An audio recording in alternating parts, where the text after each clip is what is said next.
Арбаңыздар урматтуу Илим Билим каналынын көрүүчүлөрү. Бүгүн биз сиздер менен орфографиялык эрежелердин жазылышы боюнча кеп кылмакчыбыз. Анда бүгүнкү сабагыбыздын темасы ташмалдоонун эрежелери. Ташмалдоо кандай эрежелерге таянат? Анда көңүл бурабыз. Ташмалдоо деген негизи бул эгерде биз сөздү жазып жаткан учурда сөз бир жолго батпай калган болсо, анда биз аны экинчи жолго ташып жазууга туура келет. Муну биз ташмалдоо деп айтабыз. Сөздөр муунга бөлүнүү эрежеси боюнча ташмалданат. Мисалы, кара кат сөзүн ала турган болсок, кара кат бул сөздө 3 муун болуп атат. Бул сөз эгер жолго батпай калса, биз аны ошол муунга бөлүнгөн эрежеси боюнча ташмалдоого болот. Мисалы, китеп, боёк, тоют, келгендер, айтылгандар.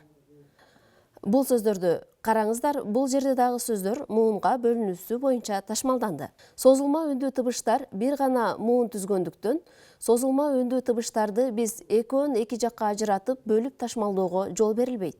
Мисалы, тоолордо деген сөздү ала турган болсок, тоолордо эмес, тоолордо. Бекинүү үчү эмес, бекинүүчү деп ташмалдоого жол берилет. Бир муундан турган сөздөр ташмалданбайт, себеби бул сөздөр муунга бөлүнгөн жок. Мисалы, жол, ар, эл, суук, таан, тоо, акт, тарс. Бул сөздөрдү ташмалдоого мүмкүн эмес. Эки муундан турган, бир муунун бир гана үндүү тыбыш түзгөн сөздөрдү дагы бир жолдон экинчи жолго ташууга жол берилбейт. Анткени бир тыбыш жолдун бир тарабында калууга мүмкүн эмес. Мисалы, ака, ата, алам, ары, ара, эне, эшик, элек, өмүр, өтүк, ишен жана башка сөздөр. Булар эки муундан турат, бирок бир муунун бир гана үндүү тыбыш түзгөндүктөн бул сөздөрдү ташууга жол берилбейт. Ичкертүү жана ажыратуу белгилери менен келген сөздөрдү жазууда, ташмалдап жазууда, биз алардын ичкертүү жана ажыратуу белгилерин сөздүн биринчи муунуна калтырабыз. Аны экинчи муунга же болбосо экинчи жолго алып өтүүгө болбойт. Мисалдарга көңүл бурабыз.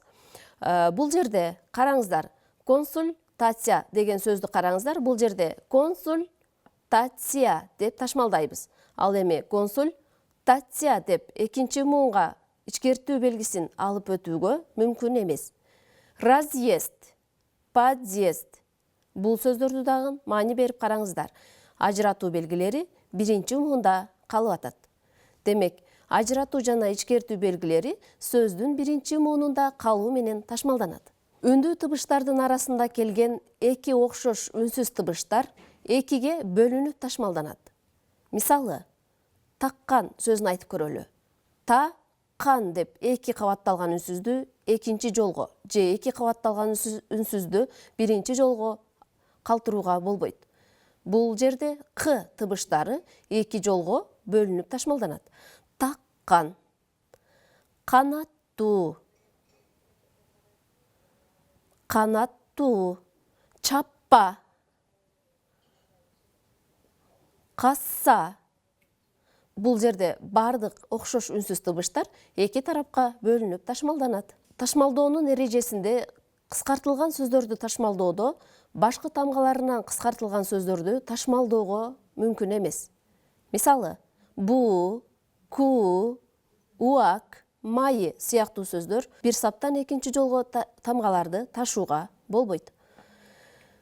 Ал эми муундарынан кыскартылган сөздөрдү ташмалдоого болот. Мисалы, химфак, инфак, мамбас.